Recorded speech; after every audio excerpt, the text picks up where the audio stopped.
Hi friends, எல்லோரும் எப்படி இருக்கீங்க? நல்லா இருக்கீங்களா? இன்றைக்கி என்ன வீடியோவில் பார்க்க போகிறோன்னா பனங்கிழங்கு அல்வா எப்படி செய்கிறதுங்கிறத தான் பார்க்க போகிறோம். அதுக்கு முன்னாடி இதுவரையும் எங்கள் சேனலை சப்ஸ்கிரைப் பண்ணனா சப்ஸ்கிரைப் பண்ணிங்க. மறக்காமல் பக்கத்தில் இருக்க பெல் பட்டனை கிளிக் பண்ணுங்கள். அப்போ தான் நான் போடுற வீடியோ ரெகுலராக நீங்கள் பார்க்கலாம். இப்போ பனங்கிழங்கை வந்து க்ளீன் பண்ணி எடுத்துக்கலாம். மேலே உள்ள தோலை வந்து ரிமூவ் பண்ணிவிட்டு நல்லா சுத்தம் பண்ணிவிட்டு மேலே உள்ளதை வந்து கத்திரிக்கோலாலேயோ இல்லை கத்தியாலேயோ நீங்கள் வந்து கட் பண்ணி வந்து எடுத்துங்க. இந்த அல்வா வந்து நல்லா டேஸ்ட்டாக இருக்கும். நம்ம பனங்கிழங்கு பாலை வச்சு தான் வந்து இந்த அல்வா வந்து செய்ய போகிறோம். இந்த நடுவில் வந்து கோடு மாதிரி இருக்குது பாருங்கள், அதை வந்து இதே மாதிரி விரலால் வந்து இதே மாதிரி கீறி விட்டுட்டிங்கன்னா இது வந்து ரெண்டாக வந்து பிரிஞ்சு வரும். ரெண்டாக பிரிஞ்சு வந்தோடனே நம்ம வந்து அந்த நாரை வந்து ரிமூவ் பண்ணிக்க வேண்டியது தான். சின்ன சின்ன பீஸாக வந்து ரிமூவ் பண்ணிக்கணும். ரொம்ப பெரிய பெரிய பீஸாக வந்து போட வேணாம். சின்ன சின்ன பீஸாக ஓரளவுக்கு வந்து நாரை வந்து ரிமூவ் பண்ணாலே போதும். உங்களுக்கு பார்த்தாலே தெரியும், நான் ஓரளவு தான் நார் ரிமூவ் பண்ணுறோம். ஏன்னா நம்ம வந்து மிக்சியில் அடிச்சுட்டு அதோட பால் மட்டும்தான் வடிகட்டி எடுக்க போகிறோம். அதால் வந்து ஓரளவு நார் எடுத்தால் போதும். ரொம்பவும் நாராக இருந்தால் மிக்சியில் வந்து அடிப்படாது. இப்போ இதே மாதிரியே நான் ஒரு 3லேருந்து 4 கிழங்கு வந்து சுத்தம் பண்ணி எடுத்துக்கிறேன்.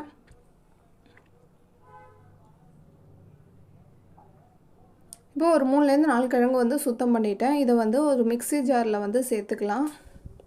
ஒரு மிக்ஸி ஜாரில் வந்து சேர்த்துட்டு மூடி போட்டு ஃபஸ்ட்டு வந்து லைட்டாக வந்து மிக்ஸியை வந்து ஓட்டிட்டு அதுக்கப்புறம் வந்து தண்ணி சேர்த்துக்கலாம். ஃபஸ்ட்டே வந்து தண்ணி சேர்த்துட்டிங்கன்னா அது வந்து மசியாது. அதெல்லாம் லைட்டாக வந்து ஓட்டிட்டு அதுக்கப்புறம் வந்து தண்ணி சேர்த்துங்க. இப்போ லைட்டாக வந்து ஓட்டிட்டேன் பாருங்கள், ஒரு மாதிரி திப்பி திப்பியாக இருக்கிற மாதிரி இருக்கும். இதில் வந்து பனங்கிழங்கு பால் வந்து நல்லா திக்காக இருக்கணும். ரொம்ப வந்து தண்ணியாக வந்து அரைச்சிடாதீங்க. திக்காக இருந்தால் தான் அந்த அல்வா வந்து கரெக்டாக வந்து வரும். அதில் ஓரளவு தண்ணி சேர்த்துட்டு நீங்கள் வந்து மிக்சியை நல்லா அரைச்சிட்டு இதை வந்து இந்த பாலை வந்து நம்ம இப்போ வந்து வடிகட்டி எடுத்துக்கலாம்.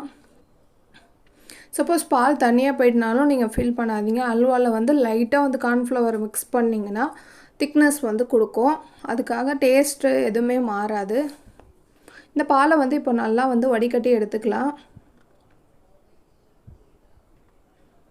முடிஞ்ச அளவு திக்காகவே இது பண்ணுங்கள், ரொம்ப தண்ணியாக்கிடாதீங்க. இப்போ பனங்கிழங்கு பால் வந்து எடுத்தாச்சு. வாங்க இப்போ அல்வா எப்படி செய்கிறதுங்கிறத பார்க்கலாம். முதல்ல அடுப்பில் வந்து வானலை போட்டுட்டு வானல் வந்து சூடாகட்டும். சூடானோடனே ஒரு 2 ஸ்பூன் அளவுக்கு அதில் வந்து நெய் ஊற்றிக்கலாம். 2 ஸ்பூன் அளவு நெய் ஊற்றிட்டு நான் வந்து உடச்சி வச்சுருக்கேன். ஓரளவு முந்திரி மட்டும் உடச்சி வச்சுருக்கேன். நீங்கள் இதில் முந்திரி, பாதாம், பிஸ்தா எந்த நட்ஸ் வேணாலும் சேர்த்துக்கலாம். நான் வந்து முந்திரி மட்டும்தான் சேர்த்துக்க போகிறேன். உடச்ச முந்திரியை சேர்த்துட்டு ப்ரௌனிஷ் ஆகிற வரைக்கும் அதை வந்து வறுத்து எடுத்துக்கணும். ரொம்ப ஹை ஃப்ளேம் வச்சிட்டிங்கன்னா அது வந்து கருவுன மாதிரி ஆகிடும். ஆனால் அந்த பொறப்பொறப்பு தன்மை வந்து இருக்காது. அதெல்லாம் மீடியம் ஃப்ளேம்லேயே வச்சுட்டு நீங்கள் வந்து லைட் ப்ரௌனிஷ் ஆகிற அளவுக்கு வறுத்துட்டு வேறு இடத்துல வந்து ட்ரான்ஸ்ஃபர் பண்ணிக்கலாம். இப்போ வேறு இடத்துல வந்து ட்ரான்ஸ்ஃபர் பண்ணிவிட்டு நம்ம பனங்கிழங்கு பால் எடுத்து வச்சுருக்கோம்ல, அதை வந்து இதே இடத்துலேயே வந்து சேர்த்துக்கலாம். சேர்த்துட்டு வந்து நல்லா வந்து கிண்டி விட்டுட்டே இருக்கணும், இல்லைனா அடி பிடிச்ச மாதிரி ஆகிடும். அதெல்லாம் முடிஞ்ச அளவு பனங்கிழங்கு பாலை சேர்த்துட்டு கை விடாமல் கிண்டி விட்டுட்டே இருங்க. அது திரும்பி திரும்பி சொல்கிறேன்னு நினைக்காதீங்க. பால் வந்து நல்லா திக்காக இருக்கணும், ரொம்ப தண்ணியாக இருந்துடக்கூடாது.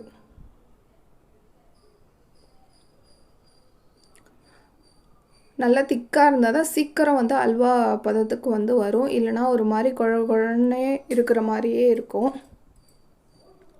இதை வந்து நல்லா கை விடாமல் கிண்டிக்கிட்டே இருக்கணும். கொஞ்சம் நேரம் ஆக இந்த பாலானது நல்லா திக்காக ஆகும்.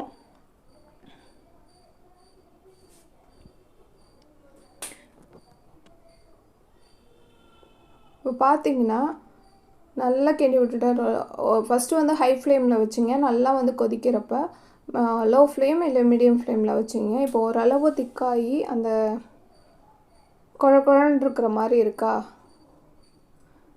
இது நல்லா வந்து கை விடாமல் கிண்டணும். இந்த அல்வா வந்து நல்லா வந்து அல்வானாவே கை விடாமல் கிண்டினா தான், இல்லைனா அப்படியே வந்து அடியில் பாத்திரத்தில் ஒட்டிக்கும்.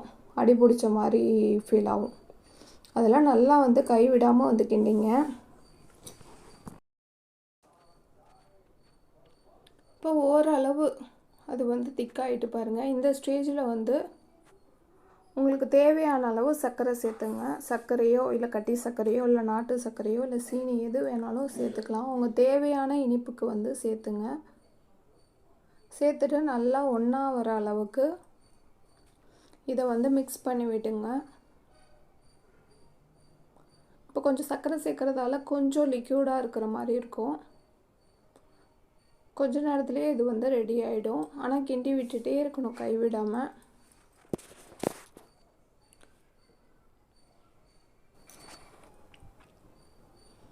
நல்லா கிண்டி விட்டுட்டு ஒரு 2 ஸ்பூன் அளவுக்கு கீ சேர்த்துக்கலாம். இடையில ஒரு 2 ஸ்பூன் அளவுக்கு, ஒரு 6 ஸ்பூன்லேருந்து 8 ஸ்பூன் அளவுக்கு இதில் வந்து கீ சேர்த்துக்கணும்.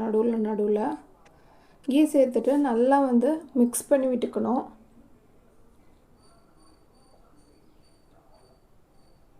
நல்லா வந்து மிக்ஸ் பண்ணி விட்டிங்கன்னா அல்வா பதம் வந்து டக்குன்னு வந்து வரும். இப்போ வந்து நல்லா வந்து அடி பிடிக்குது பாருங்கள். நல்லா சுற்றி இது பண்ணி விட்டுட்டு நல்லா வந்து கிண்டி விட்டுக்கணும். இப்போ ஓரளவுக்கு வந்து அல்வா ரெடி ஆகிடுச்சு. நான் இடையில நெய் சேர்த்ததை வந்து வீடியோ பிடிக்க மறந்துட்டேன். ஆனால் ஒரு 8 ஸ்பூன் அளவுக்கு, சின்ன ஸ்பூனில் ஒரு 8 ஸ்பூன் அளவுக்கு நெய் சேர்த்துக்கிடுங்க.